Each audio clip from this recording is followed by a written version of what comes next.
Well, back again. And let me get back to the ancestor thing.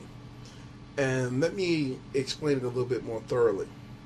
Now, when our predecessors transition, die, whatever, it's on a certain amount of time that they can hang around Earth or the Earth plane, and then from there they got to return or go further in the afterlife. You know, if not, they'll find themselves struggling for survival and practically becoming vampires in some way in order to exist in those lower planes. Okay, so we have to think our ancestors move on.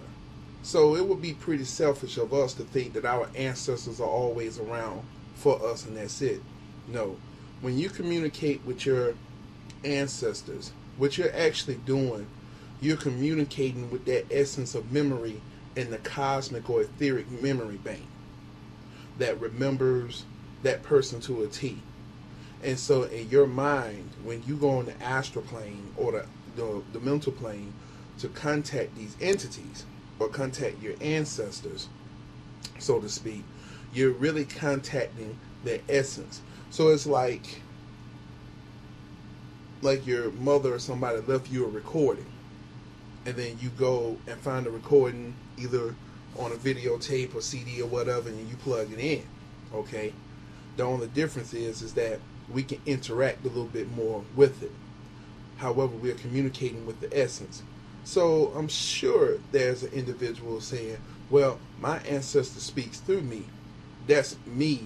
Or well, my ancestor takes over me. No, your ancestor doesn't.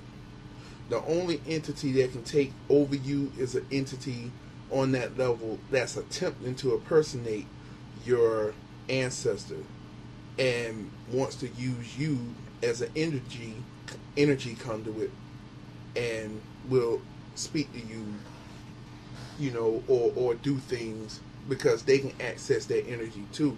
They can access it a little bit quicker than you. Now, what you're actually doing when you're contacting the ancestors, okay, that's it. You are, in so many words, contacting an imprint, a spiritual imprint, or somewhat like a suit or a mask you can wear for a temporary time when you are speaking information that supposedly comes from them.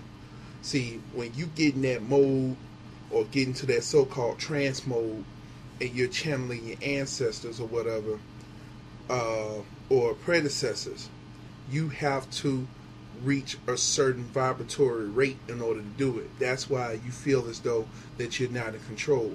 You are in control. The higher aspect of yourself is in control, which is the superconscious. Okay?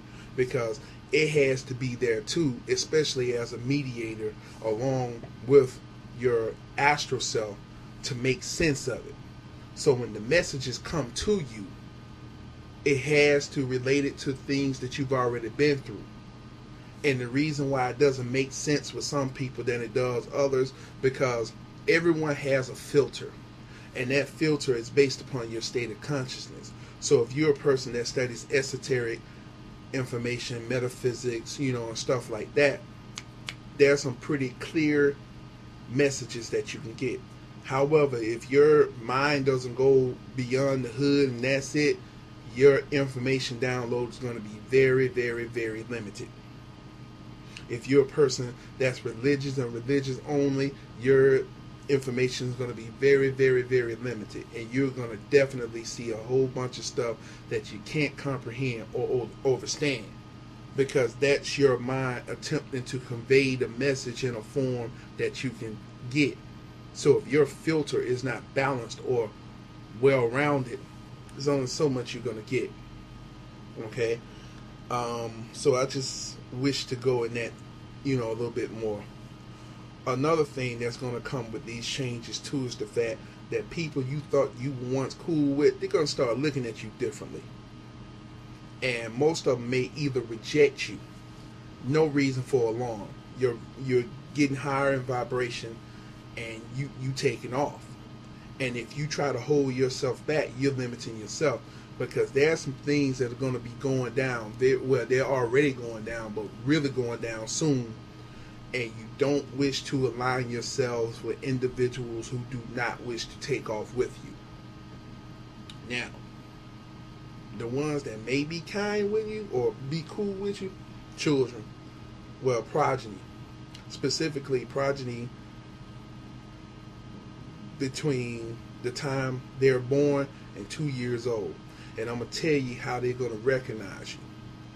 They recognize you, the first thing they do, they look at your face, and then they're going to look at your crown.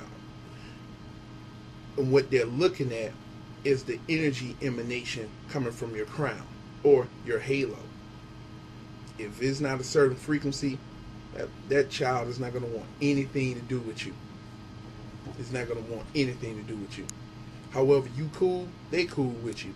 And it just seemed to attract you to the point they want to come with you. And they didn't even know you physically.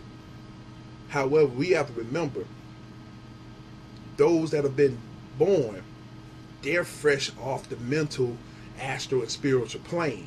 It's a heck of a lot they can tell you. Okay? So that may be an indication too to maybe try those programs, accelerated reading. They got babies or they got children that are not even a year old yet reading. And honestly, that's how we used to learn. None of this indoctrination or institutionalization stuff. Okay, by the time in ancient times we were 14, we were already going well into our trade, so to speak, whether we were alchemists or agriculturalists. Well, that's alchemy too. So just wish to, drop some information, and I feel better now that I have expressed this, So if you have any questions, any comments, any type of feedback, y'all know where to find me. And until then, Ashe, Salam, Shalom, Hayi, Amen, Hotel.